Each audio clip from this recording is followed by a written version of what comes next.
Hi everyone, and in this video I'll be starting the first topic of pharmacology, that is pharmacokinetics. So what is pharmacokinetics? Pharmacokinetics means two words. Pharma means drug, kinetics means movement of the drug. Now it is simply understanding what our body does to the drug. What can it do when we take the drug? The drug will be absorbed, distributed, metabolized and excreted. So we'll go one by one. We'll understand what is absorption, what is distribution, how the drug is metabolized, how the drug is excreted. So how to understand pharmacokinetics? We will take a simple example. We take an example of paracetamol. So we'll try to take paracetamol and understand what happens to the paracetamol when it is taken orally. So let us start our journey. Pharmacokinetics. Yes. So the name is pharmacokinetics. I told you it is two words. So pharma means drug and kinetics means movement of the drug. So kinetics stands for movement of the drug. So you can also call it as what body does to the drug. So pharmacokinetics is also called as what the body does to the drug. Now what can the body do? There are four things I told you. One is the A, one is the D, and one is the M, and the fourth one is E. So what is that? So A stands for the absorption of the drug. And what is D for? D for distribution of the drug. Sir, what is M for? Metabolism. It is the drug metabolism. And what is E for? Throwing the drug out of the body, that is called absorption. So whenever we think of pharmacokinetics, the four letters has to come to your mind. The absorption, distribution, metabolism and excretion. These are the four important things. Sir, how do we understand this pharmacokinetics? Simply remember, what is the standard drug given for fever? Paracetamol. Now let us understand when we take paracetamol orally. So how do you take a tablet? We take a bit of water, then the tablet and full glass of water. So when we take that, it will go through the esophagus, stomach, intestine, and from the intestine it is absorbed. Then it will go to the heart. It is distributed from the heart to the site of action. Then it is metabolized and excreted out. So let us understand with a simple example of paracetamol. So let us take the example of tablet paracetamol, and with that we'll learn what happens to the drug when it is taken. So let me take the example of paracetamol 500 mg. Now when the drug is taken, it moves through the esophagus, then this is the stomach, and this is the intestine. This is the intestine. Then we have the liver here, liver, and then the heart. Once you know the heart, we have the blood vessel here. This is the blood vessel. This is the blood vessel, right? And then the other organs of elimination like the kidneys. This is the kidney.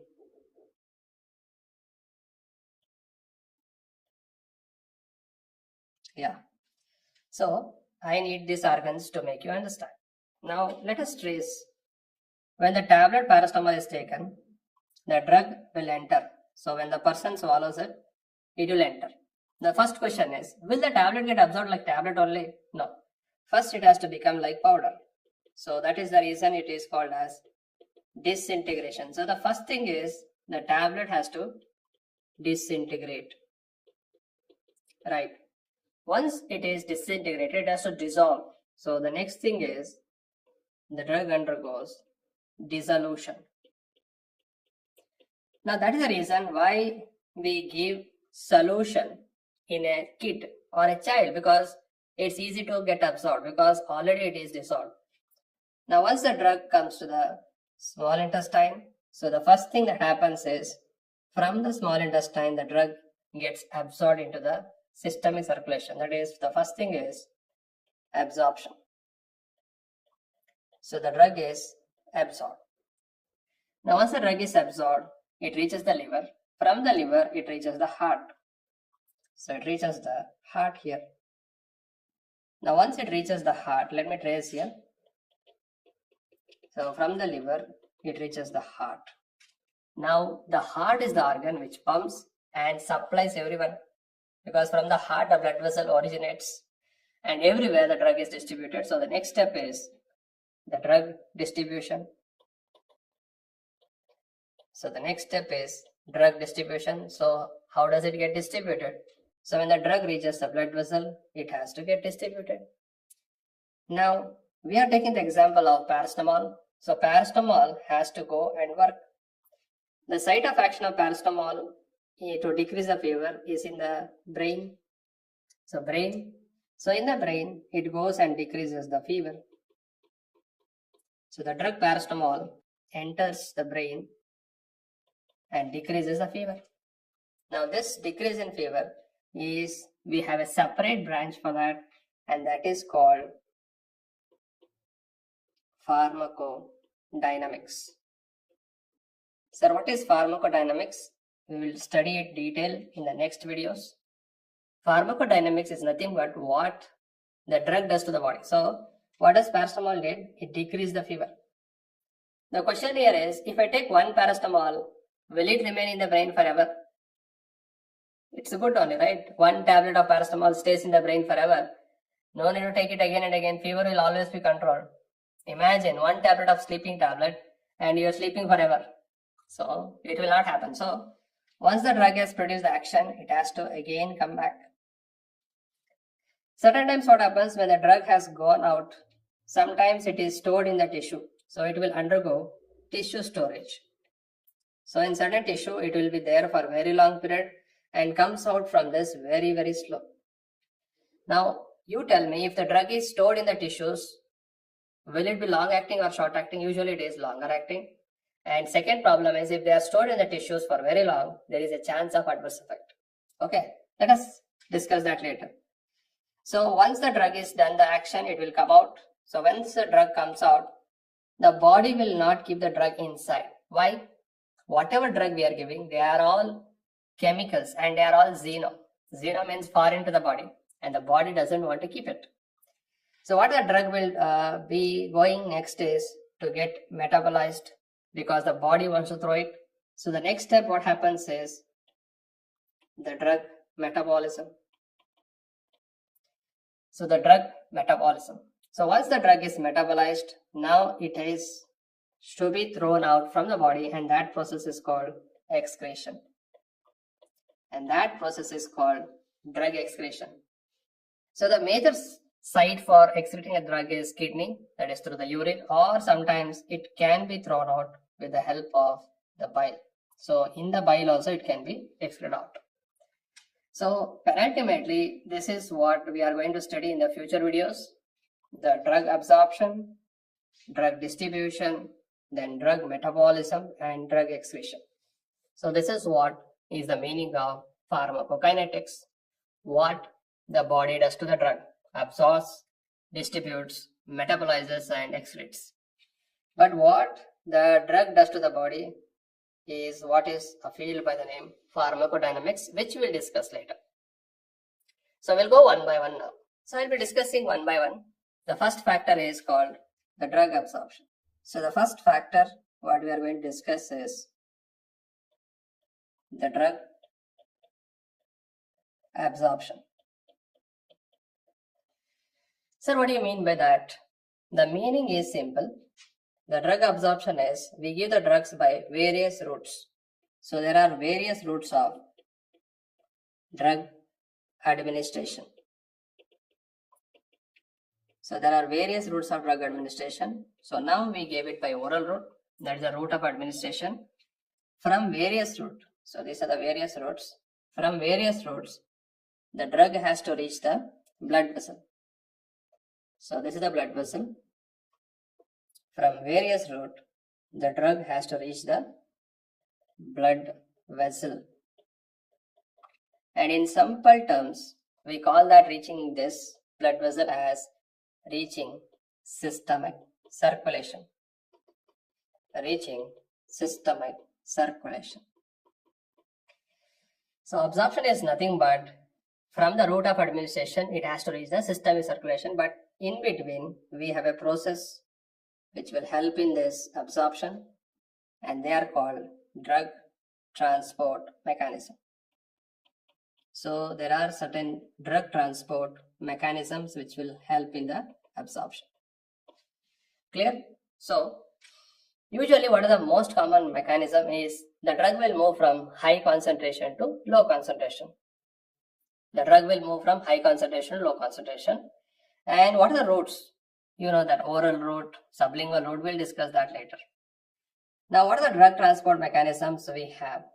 Drug transport mechanisms you have studied in physiology. It's just a recap of this. What are the drug transport mechanism we know of? Now we have the passive transport as well as the active transport. You know the meaning of passive? No energy or no ATP is required for this. And as the name tells, active, it requires the energy ATP. Now passive transport are two important aspects. It is nothing but the simple diffusion. So it is the simple diffusion, and one more is called facilitated diffusion. Okay, so we know this in physiology, and just a recap for this. So what is simple diffusion? It's nothing but movement of the drug from high concentration to low concentration. That's it. So the drug will move from high concentration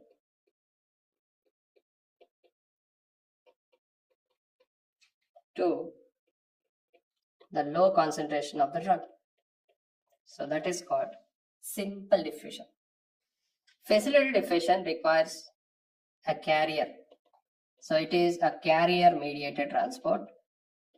And most of you know the example for this. The example for this is the glucose transporter, that is GLUT. So that is the example. Now coming to the active transport. Active transport, we have two variants. The symport. Symport means same direction. Antiport means different direction. You know that? So symport, the name itself is starting with same. They both go in the same direction. Example for symport is sodium glucose transporter. So SGLT1 and 2. So sodium and glucose, they move in the same direction. Antiport we have a certain called H plus K plus ATPase. So H plus K plus ATPase, because H plus moves outside, potassium moves inside. One more is sodium potassium ATPase. So here also potassium moves inside, sodium goes out. So these are all your correlation with physiology. But remember, in all this aspect, what is the most common method of drug absorption? If they ask you, it is simple diffusion. Please mark this. Now what is the most common mode of drug absorption in all these transport mechanisms? Yes, if they ask you this, the answer should be very good. It is the simple diffusion. Simple diffusion. So that should be your answer. Okay. Now there are other ways of drug absorption. Example is endocytosis. So the drugs can get undersized if they are bigger inside. For example, the absorption of vitamin B12. Or there is a process called penocytosis. Penocytosis. So it is for the liposomal anti-cancer drugs. So liposomal anti-cancer drugs. So these are the other methods of drug absorption, but whatever it is the most common is simple diffusion. You may ask a question, sir, we understood that, sir. Now, if you have understood that, let me draw the intestine. So we are tracing the parastomol here. Let me draw the intestine. This is the intestine. Now in the intestine, we have the cells of intestine. These are the cells. So these are the cells. Right. So I have written these cells for you. Yeah. Now there are two important properties of the drug. The drugs may be lipid soluble. So the drugs are chemicals. So obviously when they are chemicals, there should be either lipid soluble drug or they should be water soluble drugs. Now these lipid soluble drugs are also called by one more name, non-ionized. So they are also called as non-ionized drugs. And what is water soluble also called as? They are also called as ionized drugs. Now you have to tell me who can cross the membrane easily. You pause the video and just answer. Who can easily diffuse? Yes, obviously the lipid soluble drug can easily cross the membrane. They can easily cross membrane. Now water soluble drugs cannot easily cross the membrane. They are not able to cross unless they are very small in size. For example, I'll give an example of a water soluble drug called ethanol and lithium. Now these are water soluble, but the size of the drugs are very small. Now if the drug size is very small, there is a space between the cell. Can you observe this? The intercellular space, this is the place where they can get inside the circulation. So water soluble drugs can go through that, but very, very difficult because it's a very small space. So water soluble drugs are not going to cross easily inside. And in fact, water soluble drugs are easy to clear from our body. So these are easily cleared out of our body. But still the water soluble drugs are absorbed because we have other transport mechanism. You have seen active transport, that's import, antiport, and carrier mediated transport. All those will take this inside. But lipid soluble drugs, they have the privilege because the cell membrane is made up of lipid. They are lipid soluble, so they can easily diffuse and they can enter. So this is what we mean by the drug going from high concentration to low concentration, that is simple diffusion. Okay, so this is the basic we understood in the drug transport mechanism. So once we have understood the mechanism of drug transport, let us understand how can we administer the drug. So let us understand the routes of drug administration. Routes of drug administration. Now we are discussing currently the oral route. Apart from that, what are the other routes we know of? Now basically the routes are two types. So the systemic route and the local route. So we have the systemic route and local route. You may ask a question, what is systemic route? Systemic route is nothing but when I give the drug will go from there and it will distribute everywhere. So the drug, for example, if I am taking paracetamol, it will not stay only in the oral route or it will not stay in the intestine, it will go everywhere. It can also reach the brain. Suppose if I put an eye drop, the eye drop remains only in the eye. Or if I give a drug into the joint, it will stay there only. So that is called local route. Systemic route means the drug reaches everywhere, usually everywhere. So it will go to the blood vessel and it gets distributed. Local route means it acts locally where it is given. Where it is given. Sir, will the local route get systemically absorbed? There is a chance. But local means the drug acts where it is given. Systemic means when you are given the drug, from there it goes everywhere. It reaches the blood vessel, it will get distributed. Now, systemic route, there are two important things you need to note down. Systemic route has two important routes. What are those? They are called as the antral route and one more is called the parenteral routes. parenteral route. Okay, sir, fine. What is antrum? Antrum means anything related to GIT. So antrum means anything related to GIT is called antrum. So whatever drugs we give through that route is antral route. For example, we are discussing currently the oral route. So the oral is the one, then the rectal route, and one more, sublingual route. Sublingual route. Now, what is sublingual? We keep the drug below the tongue. So some books give it as parenteral. Remember, the meaning of antral means anything it is given from the oral, that is mouth, to anus. Anywhere if you give in the GIT, it is the antral route. So that's why sublingual is coming under antral route. And one more is a route called transbuccal route. So same thing.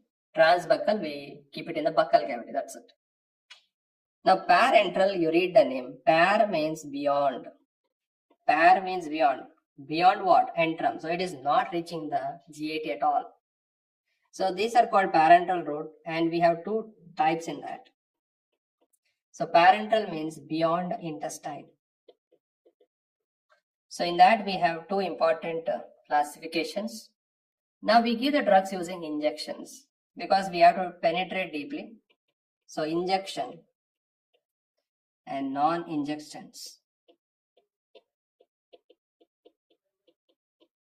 So what are the routes through which we give an injection? Obviously, most of you know the intravenous. IV stands for intravenous.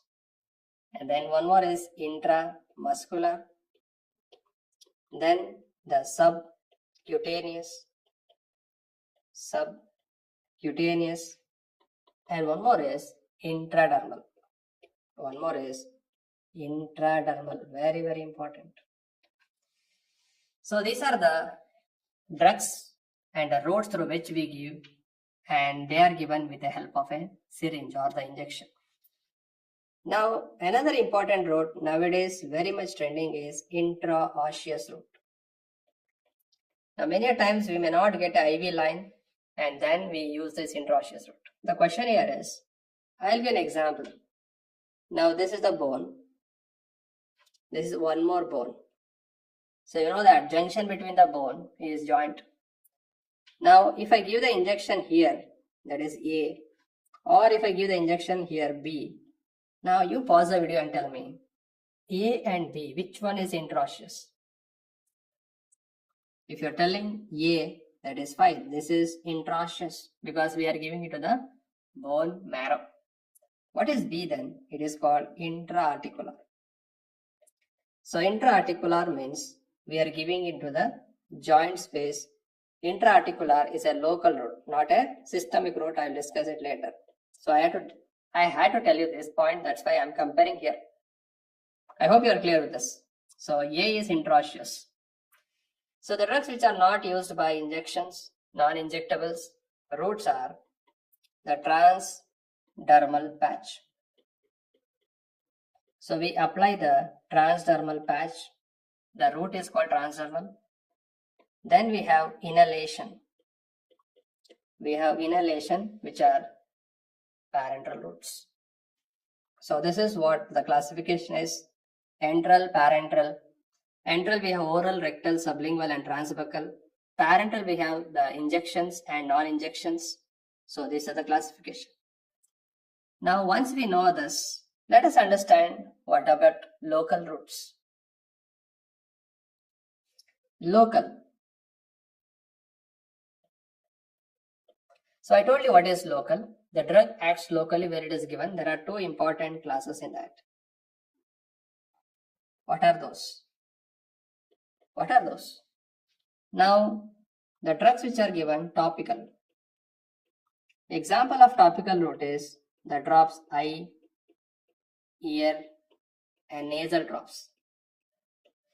So these are the topical one. So we apply that topically. Or the drugs applied on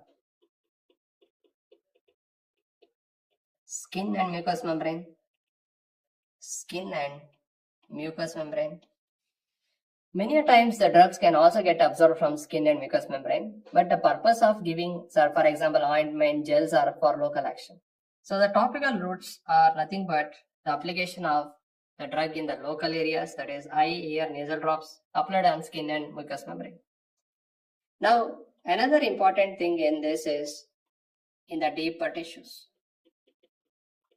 So the drugs given in deeper tissues, what are those? For example, if I am giving intrathecal, if I give a drug intrathecal, sir, what do you mean by intrathecal? We give the drug into the spinal cord. So the purpose of giving drug in spinal cord is for local anesthesia. So we want the drug to work locally. So intrathecal means into the spinal cord. Then just now I told you, we have intra-articular, where we give it in the joint space. We give the drug into joint space. And then intra-arterial. So intra-arterial, usually we don't take the artery for giving IV fluids and all. Why? Number one, arteries are deep inside. Number two, the pressure inside the artery is so high, when you try to puncture it, the blood will come out. So deeper, and it is very difficult to assess. So if I want to use it, we use it as local route to deliver certain anti-cancer drug locally to the tumor. Or you want to do a angiography of the coronaries, locally we give it. Otherwise, it is an intra-arterial route, is a local route, and it mainly acts locally. Right. So these are the important aspects you need to understand about routes of drug administration. I have told you this clarified. I have clarified this to you. Now, many times what happens, some of the routes overlap. They can be local or systemic depending on the drug also. So let me give an example for that. Let me give an example. The nasal route. Now, nasal route, it can be a local route depending on the drug. Suppose you have running nose and you use a nasal drop topically. So the nasal drop for running nose act locally and constrict the blood vessels. But same thing if you are giving a spray, intranasal spray, it acts as systemic. Example for that systemic is the spray used as the desmopressin nasal spray. So the desmopressin nasal spray. So when you spray that, the blood vessels in the nose will absorb the drug desmopressin and it will be distributed everywhere. So it's not only important, some of the route can act like this. So basically you need to understand what is systemic. That means the drug can go everywhere, absorb to the blood vessel and distribute everywhere. Local meaning the drug acts where it is given. But many times locally if you give also, some of the drugs can go to systemic circulation also and get distributed.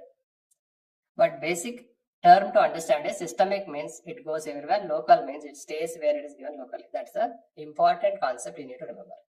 Okay, so that is about the routes of drug administration. So once we are thorough with these routes of drug administration, let us understand what factors affect the drug absorption. So when we take the drug, what are the factors which affect the drug absorption? Let us start our journey now. So the factors affecting drug absorption.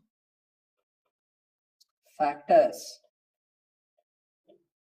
affecting drug absorption. Yes. So what are the factors? Let us start our journey now. So number one, the chemical nature of the drug. The chemical nature of the drug. Sir, what do you mean by that? The meaning is, you know that almost all the drugs are chemicals only.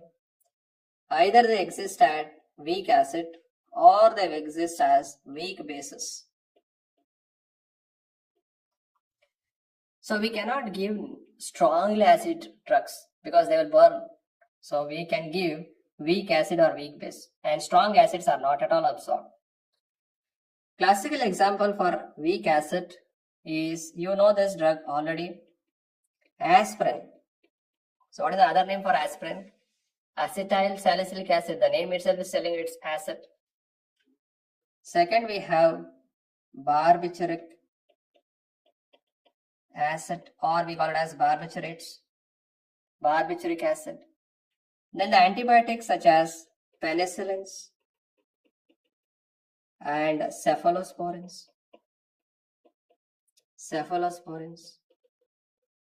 And then we have the diuretics like lube, diuretics, and thiazide diuretics. So don't worry about the example currently now. You are still learning the things. What I want you all to remember is the aspirin and barbituric acid, which are most important. Weekly basic drugs, example is a drug by the name atropine. Atropine.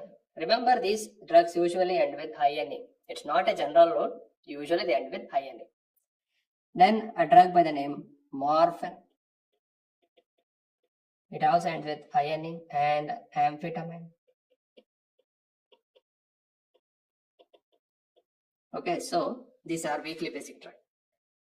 Okay, sir, they are acid or base. Why are we learning this? What is the purpose of you teaching us? Let me tell you that. Now, the purpose of understanding is, now if you are keeping a acidic drug, in the acidic medium, so if you are placing an acidic drug in the acidic medium, what is going to happen is the drug is going to be lipid soluble. And what is lipid soluble meaning? The drug is non-ionized. So you tell me, I taught this already. If the drug is lipid soluble, will it cross the membrane easily? Yes, it can cross membrane easily.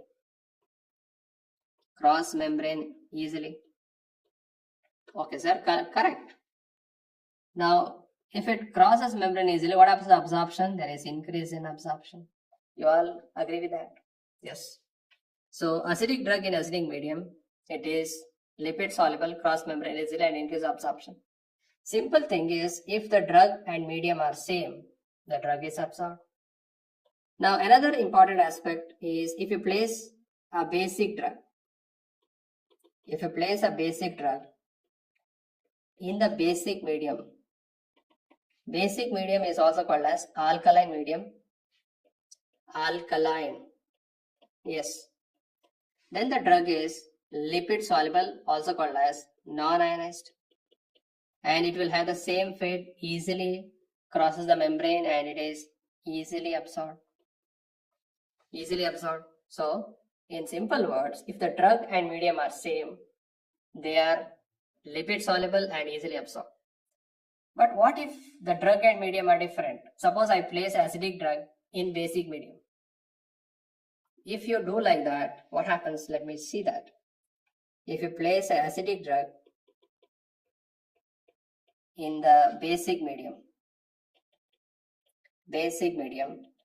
then the drug becomes water soluble, also called as ionized. Now water soluble will not easily cross a membrane.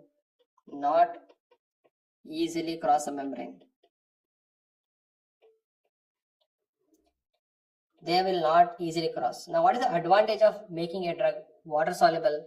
Water soluble drugs are easy to throw out from the body. So they are easily cleared. Right? Simple. If you want the drug to be absorbed more and more, make it lipid soluble. If you don't want the drug to be retained in the body, make it water soluble, and that will get cleared out. So that is the point. Same thing if you are keeping a basic drug in basic medium, in acidic medium. So their same fate occurs. The drug becomes water soluble, easily cleared, and not easily absorbed. So these are the things. Simple aspect. Drug and medium are same, lipid soluble. Drug and medium are different, water soluble. That's it. Yeah. Now I'll ask you this concept later when I come to a concept called excretion. Until now, you keep this in your mind. Okay, so there is something called pH and pK. I'll teach you that in a separate video. Okay, there is a separate video for that, pH and pK. So once we understand this, I will ask you a question. What is that question? Now this is the stomach, this is the intestine, right? Now you have to tell me, the drug is aspirin and one more drug is morphine. Now can you tell me, out of aspirin and morphine, who is absorbed from stomach and who is absorbed from intestine? Yes, can you tell me, who is absorbed from stomach and who is absorbed from intestine? Yes. If you are thinking aspirin is absorbed from the stomach, you are right, because the pH in the stomach is acidic. Aspirin is acidic drug, so it is absorbed there. The pH of the intestine is slightly basic, and the drug morphine is basic, so they become lipid soluble and easily absorbed. So this is the application. So aspirin is absorbed from stomach and morphine from intestine. You know the basics for that. Yeah. So the first factor we understood, that is the chemical nature of the drug. So once I know the chemical nature of the drug, second important thing is the food factor. So whenever we give the drug orally, the food interferes. Now, can you tell me certain drugs which are given before food? Which are usually given before food? Yes. Examples are the PPA. PPA stands for the proton pump inhibitors like pantoprazole, lansoprazole, and a hormone called levothyroxine. They are given before food. Okay, sir. The reason is food may interfere with their absorption, so they are given usually before food. Now, certain drugs, if we give them with food, the absorption increases. So, fatty food increase absorption of certain drugs. Fatty food increase absorption of certain drugs. What are the examples for this? Example is an anti-malarial drug called lumefantrine. Lumefantrine. An antifungal drug called griseofulvin. And a TB drug called bedaquiline. And we have another drug which is used in HIV. It is called efavirenz. Now, efavirenz, you should not give it food. Why? If you give it food, absorption increases. When more drug is absorbed, what is the drug level? So the drug level increases. Now, when the drug level increases,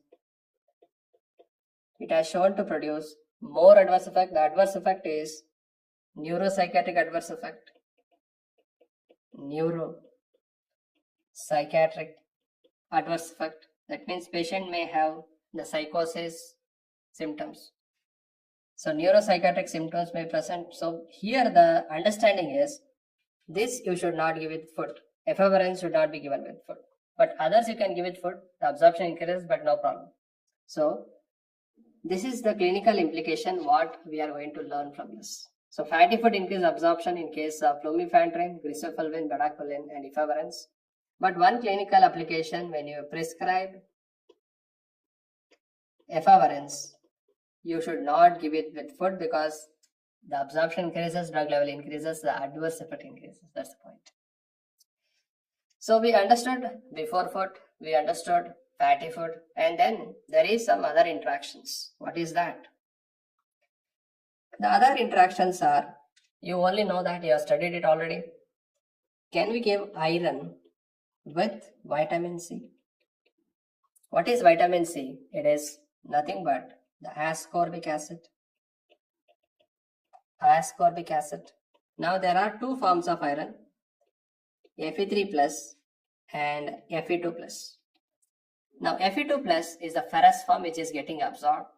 Now the Fe3 plus will become Fe2 plus only in the presence of acidic environment. So it requires acidic environment to make it ferrous, and this gets absorbed. Okay, sir, fine. Now if I am adding vitamin C, it's an acid, it makes the environment acidic. So what happens to the iron absorption? Increases. So this combination is good, and that is what we mean by drug interaction. Now suppose if I am using a drug called PPA.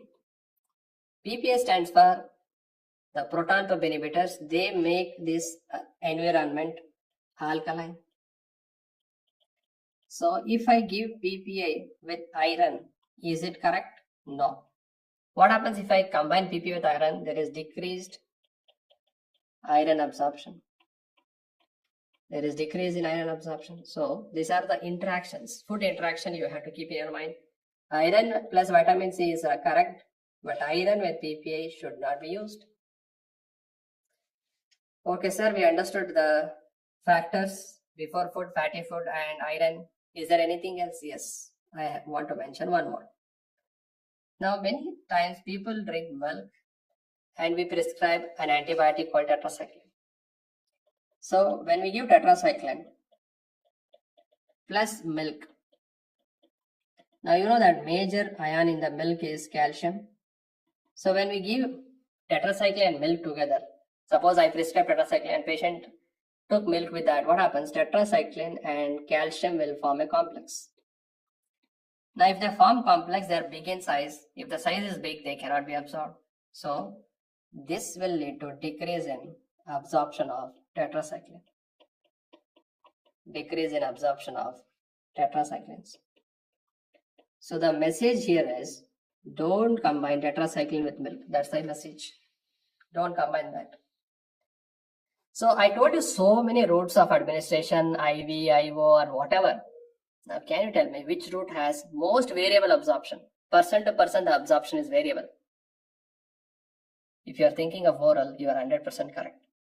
Oral route has most variable absorption because it depends on the GAD factor, the food factor, and along with that we take other drugs also. So, please make this point. The most variable absorption is seen with most variable absorption is seen with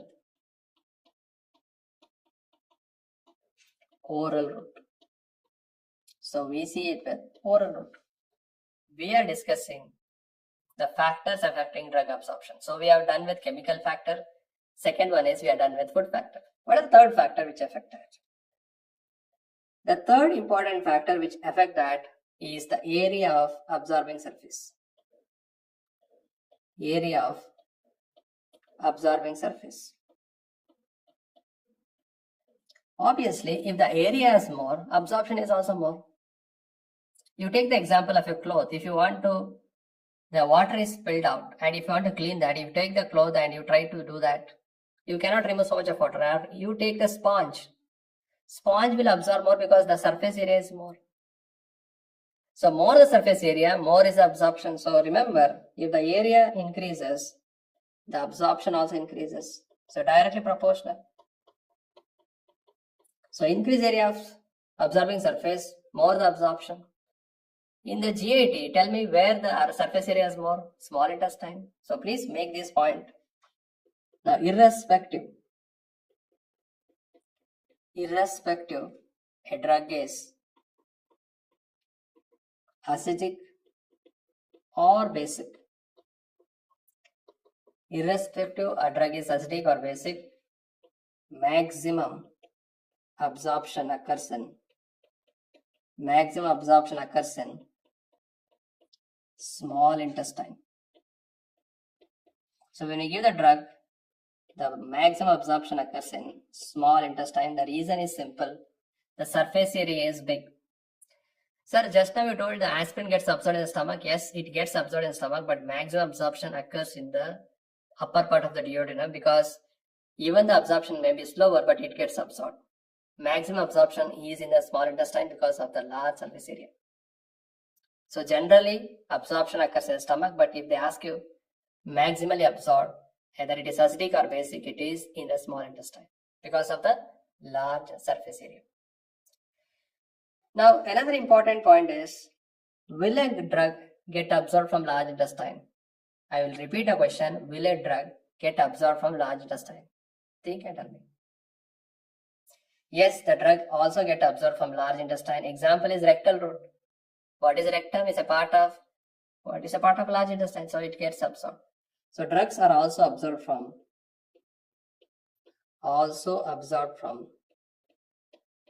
large intestine, but not as much as in the small intestine. Correct. So that is the third factor. We are done with the third factor. Now let us move on to the fourth factor. Now the fourth factor is the blood flow. Blood flow to absorbing area. Blood flow to absorbing area. Now obviously if you increase the blood flow to that area, usually the absorption also increases. There is increase in absorption. I'll give you one example here. Now when you give an injection to the patient, immediately patient will rub that. Why he will rub that immediately after taking the injection? Because his grandfather did that, his father did that? No, there is a logic for that. When they rub that, what happens? The blood flow to that area increases. So the absorption of the drug increases, and also the pain causing substances which are present there, they are also absorbed, so pain decreases. So more the blood flow, more is absorption. And most of you have taken COVID-19 vaccine. Did you rub it? No. Why? Because we don't want the vaccine to be absorbed faster. We want it to absorb slower. So we never rubbed it. Second important thing is when you go to a restaurant, they will give the soup in the beginning. Hot soup. Why? When you drink the hot soup in the beginning, the blood flow to the stomach increases and you will become more hungry. And that's why it is called appetizer. And when the bill comes, you will be more angry. But whatever, why are you studying this? I'll give a classical clinical example here. Now there is a condition called anaphylactic shock. So anaphylactic shock is due to allergy. It's a type 1 hypersensitivity reaction. Now for anaphylactic shock, the drug of choice is a drug by the name adrenaline. Now we need to give this drug. There are two routes. Option is number 1 intramuscular, option 2 subcutaneous. Now you tell me which route will you prefer? If you're telling I am, yes, you are 100% correct, because the name itself is shock. Shock means blood is not flowing in the periphery. So if I give subcutaneously, the blood flow is not that much, and if it is not that much, adrenaline is not absorbed. But in blood in the muscle is comparatively better compared to subcutaneous. So we need to give intramuscular adrenaline better than subcutaneous, so that this route is better. And that's the reason why we correlate these things clinically. So in anaphylactic shock, you have to give adrenaline IM more than subcutaneous. Clear? Yeah. Number 5, what we are going to deal in the oral route, I told you, it has most variable absorption. What happens if there is a GAT disease? Suppose we are giving a drug, patient number 1 has diarrhea and patient number 2 has constipation. Now you tell me where the absorption increases, where the absorption decreases. Obviously diarrhea, there is decrease in drug absorption. Why? The drug won't stay in the stomach or intestine, immediately will go out. Where the drug increases absorption is in a patient with constipation. So that's why the GAT factors also play a role in drug absorption.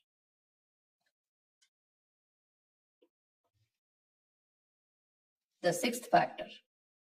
What is the sixth factor? There is a protein called P-glycoprotein. So P-glycoprotein stands for permeability glycoprotein. Now what is the role of it? It's an efflux pump. It's an efflux pump. Sir, what do you mean by efflux pump?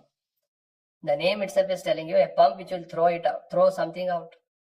Sir, what does it throw out? Let us see. Now where it is present in intestine. It is present in intestine.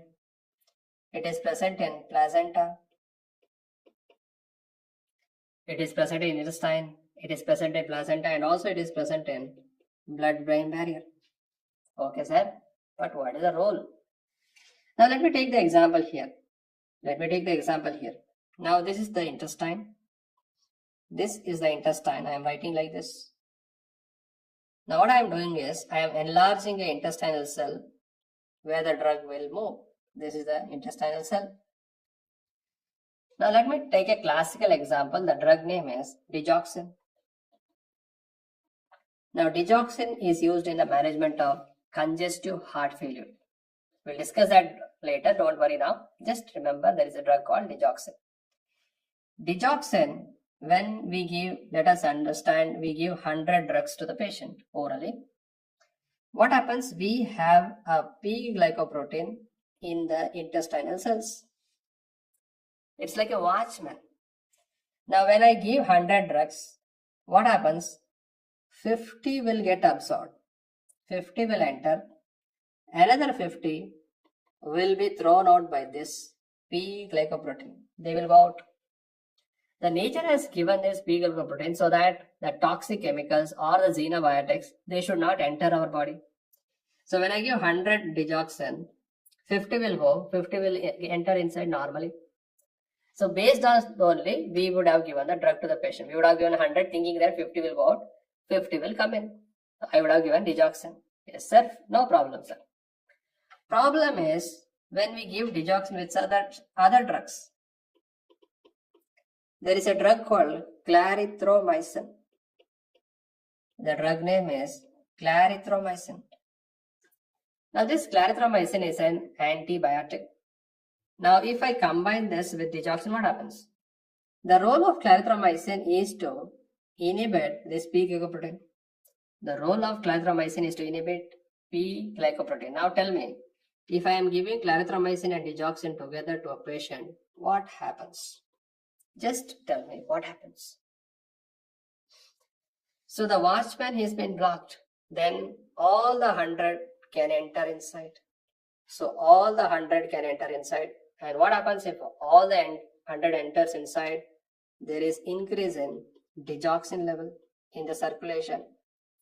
What happens if the digoxin levels are increased? Obviously the adverse effect will occur. That is what we mean by toxicity will occur. So this is what we mean by the drug interaction. So point to understand is, don't combine clarithromycin and digoxin together. If I give them together, the digoxin level increases because the watchman P-glycoprotein is inhibited and the toxicity can occur. Now there are certain drugs, they can induce P-glycoprotein. There are certain drugs which are P-glycoprotein inducers. Now what do you mean by that? These drugs increase the number of P-glycoprotein. They will increase the number of watchmen. So they can throw it out. So they can throw the people out. So the example of this is rifampicin. So they had asked this question. Rifampicin. Then an anti-epileptic drug, carbamazepine. So these are examples of P-glycoprotein inducer. One of the example I have given is inhibitor is clarithromycin. So other P-glycoprotein inhibitors also I will give an example. Examples are, I have already given clarithromycin. Then we have quinidine, amiodarone,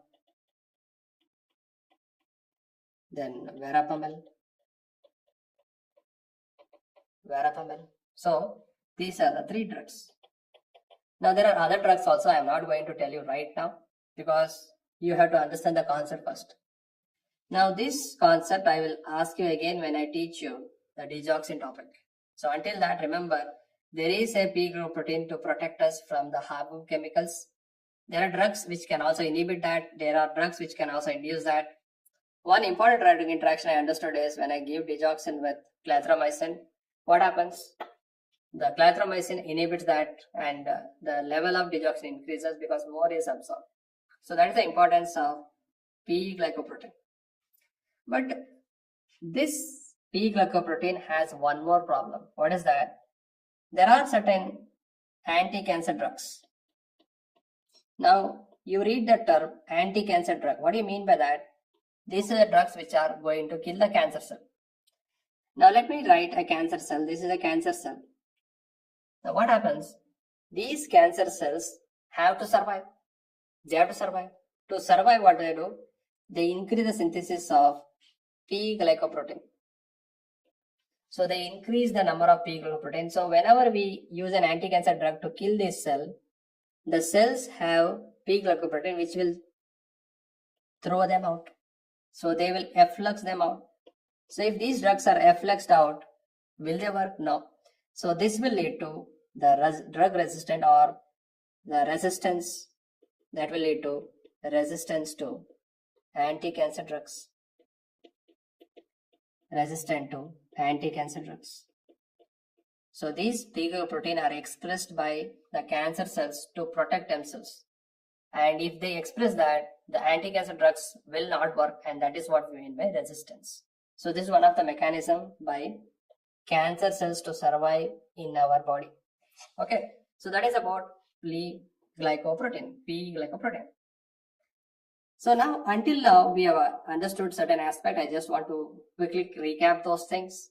We are dealing with pharmacokinetics, absorption, distribution, metabolism, excretion.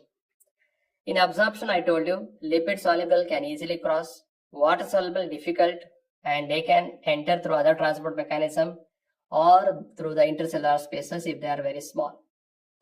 The most common method of drug absorption is simple diffusion. What is absorption? It is the movement of drug from route of administration to systemic circulation. What are the routes? I told you systemic and local. Systemic, we have enteral and parenteral. Local, we have the topical as well as deeper tissues.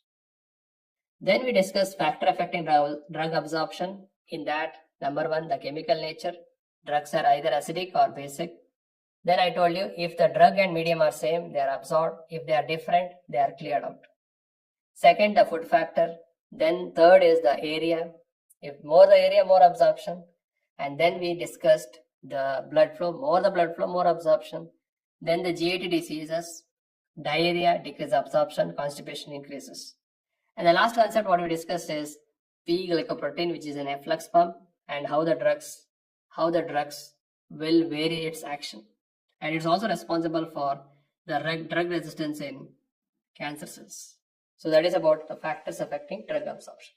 So once we know this, let us understand a concept called bioavailability.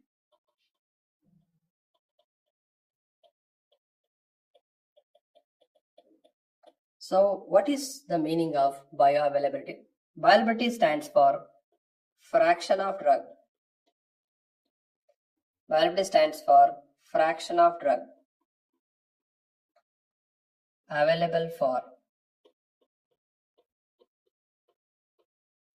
available for systemic action in unchanged form.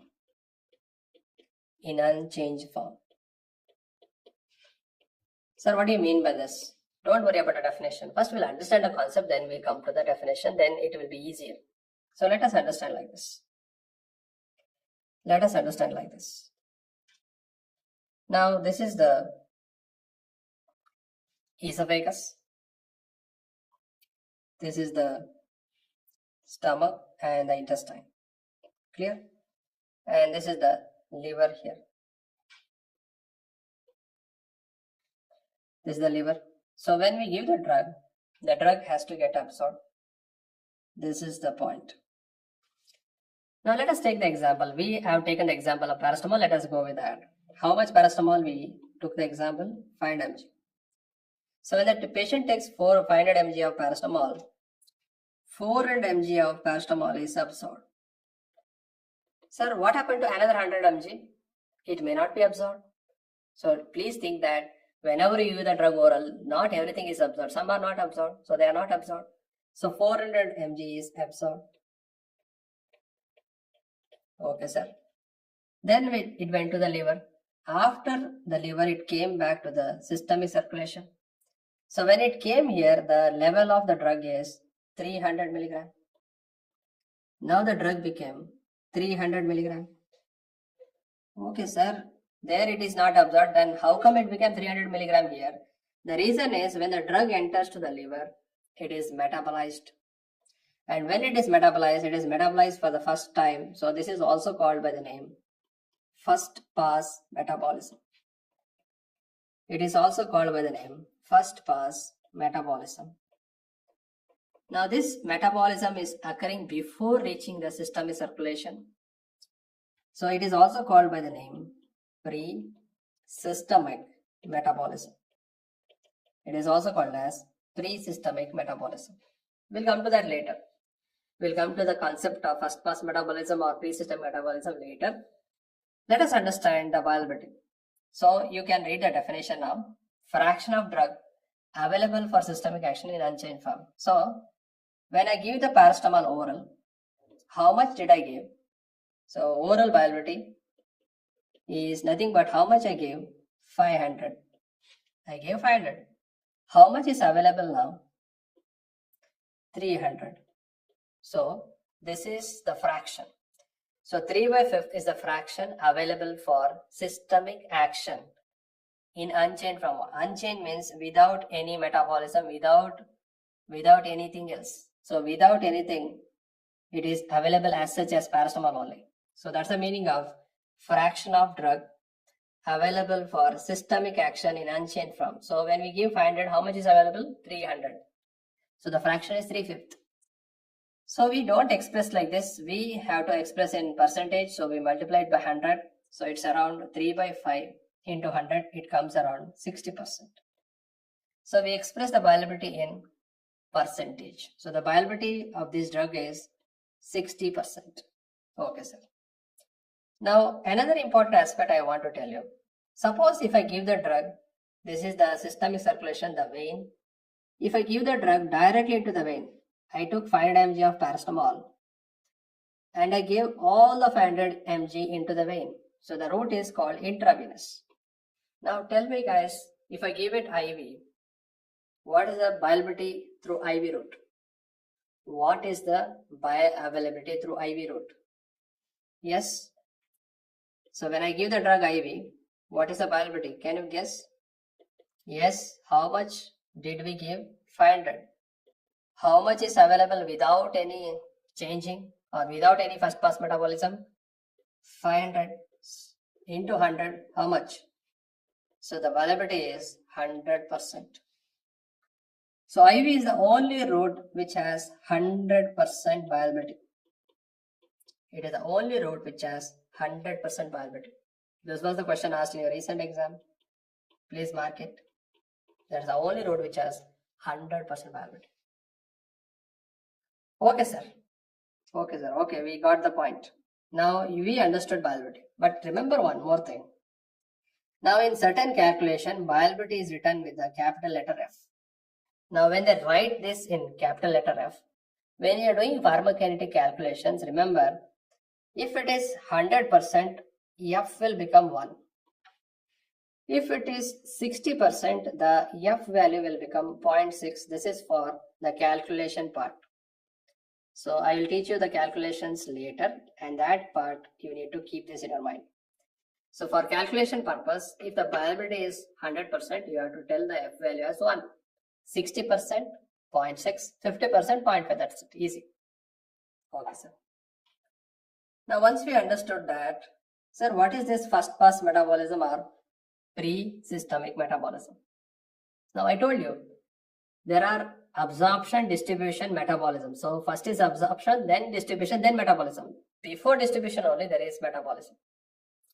Sir, what is the problem with this? The problem with these first pass metabolism is, the question number 1 asked is, what routes have this first pass metabolism? What are the routes which have this? Yeah, one thing we are discussing, obviously, the oral route has first pass metabolism. What about the other route? The other route which has first pass metabolism is rectal route. Now rectal route is special because it is absorbed, the drug is absorbed from the rectal route through two important veins, the internal hemorrhoidal vein and the external hemorrhoidal vein. So if it is absorbed from the internal hemorrhoidal vein, it will go to the portal vein. Portal vein will go to the liver. So it will have 50% first pass. If it is absorbing through external hemorrhoidal vein, so no first pass. Another 50% will not have first pass. So, but penultimately, rectal route also has first pass, that is 50%. Now the point here to understand is, oral and rectal are the only routes which have first pass. Apart from that, any other systemic route you take, they don't have first pass. Simple. Sir, what about sublingual? Do they have first pass? No. you take the sublingual route below the tongue, the drug gets absorbed. From there, it will move to the vein and directly to the heart and get distributed. There is no liver in between. So if the liver comes in between, there is first pass metabolism. So the question is, does sublingual has first pass? No. Does IM has first pass? No. So other routes don't have first pass metabolism. That is clear. So there is only two routes which have first pass, oral and rectal route. Okay. But the point here to understand is the viability of the drug depends on two important factors. What are those? Viability depends on two factors. What are those? The absorption. Point number one, absorption. Now, how do they depend on? If absorption increases, obviously the viability also increases. So can I write directly proportional? Obviously, if more drug is absorbed, more is available. Now you tell me viability and first pass metabolism, how they are related. If drug is metabolized more in the first pass, what happens? The viability decreases. So can I write these are inversely proportional? Very, very important point. So viability is directly proportional to absorption. More is absorbed, more is viable. First pass metabolism is inversely proportional. If more is undergoing first pass, less is available. You are clear with this? Yes, we are clear with this. So viability depends on two factors. One is absorption as well as first pass. Now, why IV route has 100% viability? IV has 100% viability because it has no absorption part, and no first pass. And that's why whatever you give, everything is inside the system circulation. I'll ask you a question. Why if I am giving IM, the viability is not 100, it is less than 100%? Even IM doesn't have first pass, no first pass. Then why it doesn't have 100%? Why the drug will not be 100%? The point is here. Now when I give a drug intramuscular, the drug will be deposited in the muscle. From the muscle, it has to undergo absorption to the blood vessel. So there is some absorption process. During absorption, some of the drug may remain in the blood vessel and some are absorbed. So there is absorption in intramuscular. So there may not be complete absorption also. That's why the other routes don't have 100% viability. The only route is intravenous because it has no absorption part, it has no first pass. But what about other routes? Even though they don't have first pass, they have something called absorption. So if the absorption is decreased, the viability also decreases. That's the point. Okay, sir, we got the point. Fine. Now the next point we need to understand is there are certain drugs which have high first pass metabolism.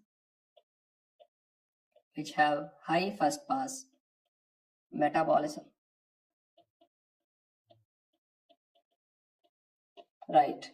What do you mean by that? Now you take the example here. Suppose I'll come back to the same diagram here. Otherwise, we'll write it again. No problem. Let me write the same diagram here. So the liver here, and this is systemic circulation. Now suppose I give a drug 500 mg, and the drug coming here is only 5 milligram. That means the liver is metabolizing it too much. I given 500 mg, only 5 milligram is available. Even the drug is absorbed, it is metabolized for the first time in the liver. Examples of the drugs are drugs called nitrates. These have first pass metabolism when I give it oral. So to avoid first pass metabolism, we give the drug by sublingual route. The reason why we give it by sublingual route is because it doesn't have first pass metabolism. The question here is, please listen carefully. Suppose I want to give nitrate orally, what should I do? If I want to give it orally, what should I do? Even though I know the metabolism is there, first pass metabolism is there, but still I want to give it oral. What should I do? Think. I have to increase the dose. So if I give more dose, I have more viability.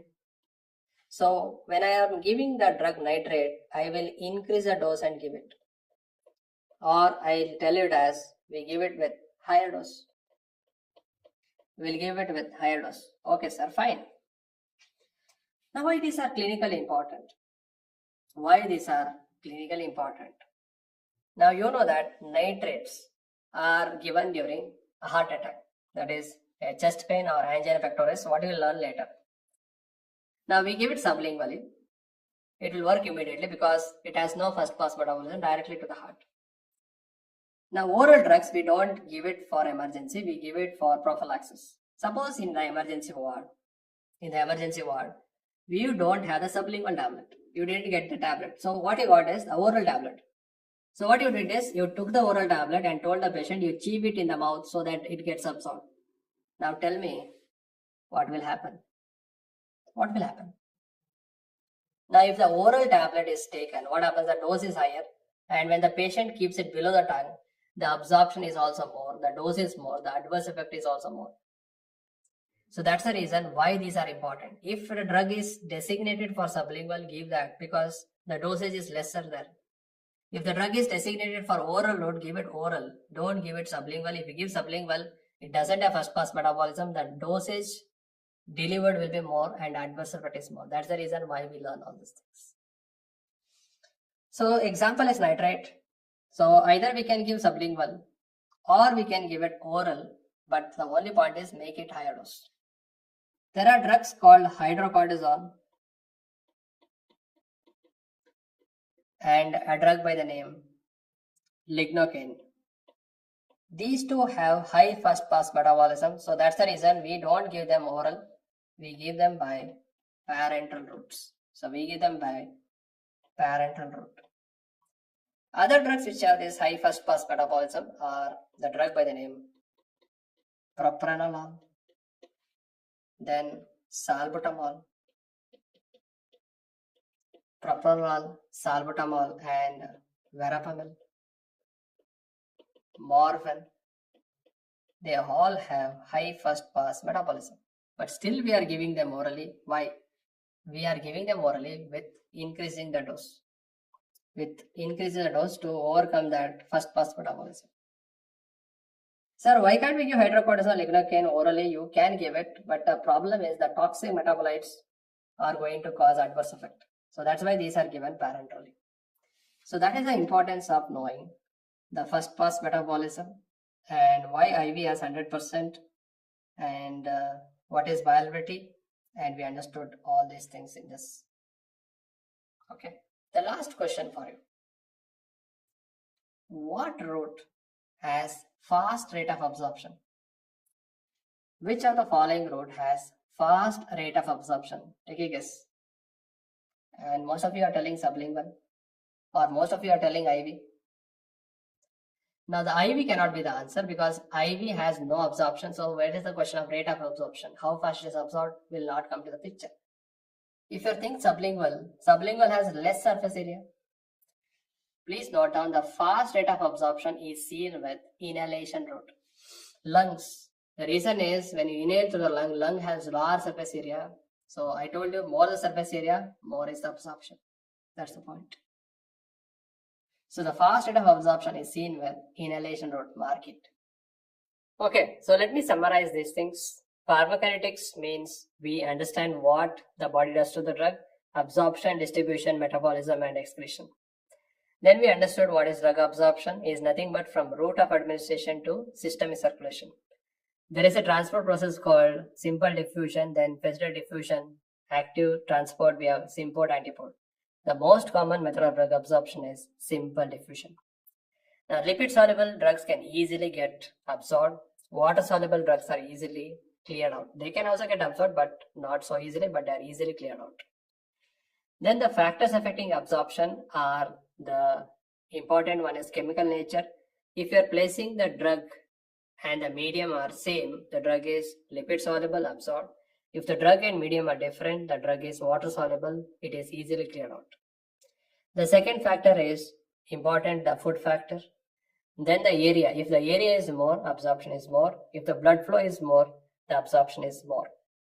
Irrespective whether the drug is acidic or basic, the maximum absorption occurs in small intestine because of large surface area. Then we have a protein called P-glycoprotein, which is an efflux pump, and I told you the drug interactions there. And then GIT factor also absorption is affected there. Diarrhea decrease absorption, constipation increases, and the most variable absorption is seen with oral route. Then we discussed bioavailability. Bioavailability is nothing but what is the fraction available for systemic action in unchanged form. Bioavailability depends on two factors, absorption. If more absorption, more bioavailability, and first pass metabolism. If there is more first pass, less bioavailability. There are certain drugs which have high first pass metabolism, and those drugs are given parenterally, but if you want to give them orally, you have to give them with higher dose. The route which has 100% bioavailability is IV route because it has no absorption part, no first pass metabolism. Now there are only two routes which have first pass metabolism. One is oral and one more is rectal route. Right? Sublingual doesn't have IM, IV doesn't have. Sir, why only IV has 100%? Because other routes, they don't have first pass, but they have the part called absorption. So absorption may be delayed there. Okay, so what is the fastest absorption route is inhalation route. So these are the things what we understood in the first video, that is pharmacokinetics drug absorption. Thank you all.